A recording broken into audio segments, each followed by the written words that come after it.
nosaltres, davant d'aquestes actuacions que estan veient, ens dona la sensació que el que no han fallat són els protocols. Sembla que el que ha fallat són els gestors públics que havien de fer determinades actuacions i no els han fetes.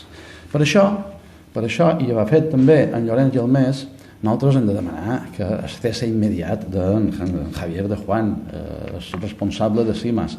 Sense cap dubte ni una ja hauria d'estar cessat. I hauríem de demanar també que deixin d'estar amagades tant la senyora Armengol com la senyora Cladera amb un tema gravíssim com aquest.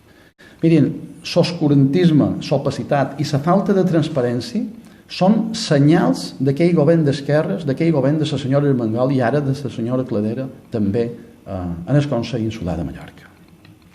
Estem nosaltres reclamant tota una sèrie d'informacions per nosaltres poder fer la nostra feina, la que ens han encarregat els ciutadans d'aquesta comunitat autònoma, que és la de fer control en el govern. A dia d'avui encara estem esperant els informes de la torrentada de Sant Llorenç. Ja ha passat més d'un any. Hi ha alguna cosa que amagar de l'actuació que se va dur a terme a les hores prèvies a la torrentada de Sant Llorenç? Si no hi ha res que amagar, per què no ens doneu la informació per nosaltres poder-ho comprovar i, per tant, dir ha estat correcte? Un dels majors escàndols de les darreres dècades aquí a la comunitat autònoma, que a més ha votat a nivell nacional, com tots sabeu. Mira, nosaltres des del Partit Popular hem posat en marxa tots els mecanismes de control polític possibles que hi pugui haver i voldríem tenir-los.